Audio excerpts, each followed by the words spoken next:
Hey, did you ever get so sick and tired of your yard you just wanted to rip the whole thing out because you couldn't take any more tree roots, any more weeds, any more, problems with the grass dying, fungus, moles, gophers, whatever?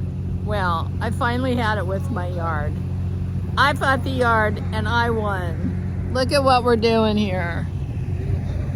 So where you see this fabric down here right now, that's an underlayment because we have this problem with the neighbors who planted aspen trees that make like this web underneath, and they come down in my yard and destroy everything. So we're putting down the underlayment. That pile of bricks back there is finally, after 15 years, going to get laid down. So we'll continue this brick sidewalk that we have here, and we'll continue with the limestone.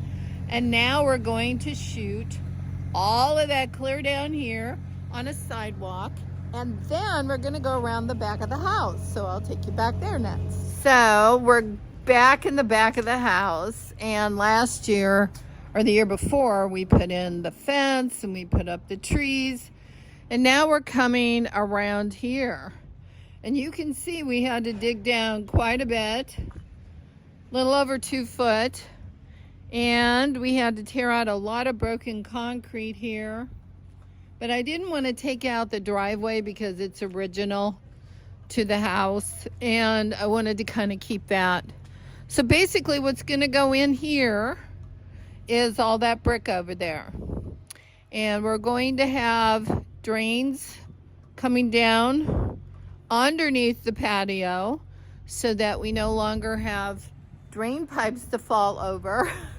And when we're out here having a dinner, or we're, out here trying to brew beer or wine or whatever, we don't have gutters to fall over. Gutters are quite obnoxious at times when you're trying to have a high traffic area. So the best way to deal with it is to take the downspout and put some underground PVC in and let her go.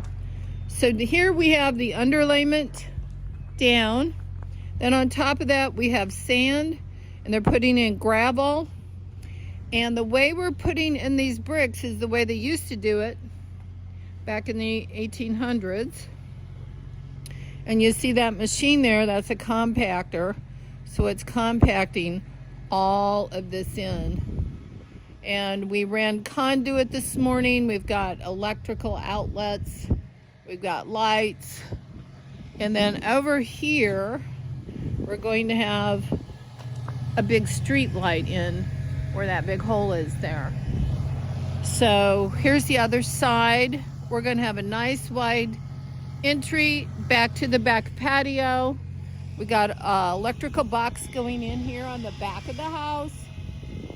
And then back here, he's offloading some limestone right now.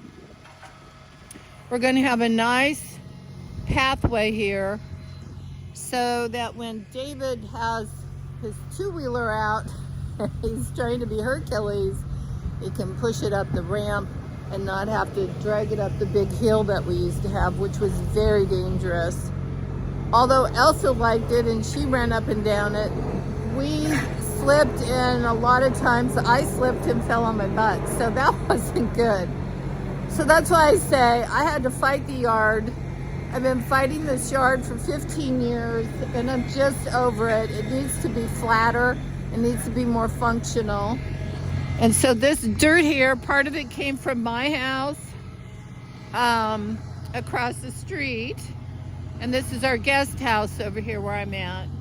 And then part of it's from just trying to get the grade straightened out, because you can see they had the dirt up over the windows, the wooden windows. So now you can see that when we put the brick back in, the grade will be underneath the wood and underneath the brick little window seal. So we got that straightened out, and we're getting all of the stone over here ready, and hopefully that entire brick pile will disappear and reappear so we can walk on it and never have to move it or worry about it again. I'm tired of stacking bricks. Anyway, I hope that if your yard is bugging you, you put it on notice and you get it straightened out and make it everything you need it to be so you can have a beautiful backyard, a place to enjoy with your family, friends, barbecue. And I hope in a couple of days this whole backyard's going to transform into a beautiful place. And one of these days we're going to take this window out, and that's going to be an actual pedestrian door, which this 1887 garage has never had. So more to come. Have a great day. Talk soon.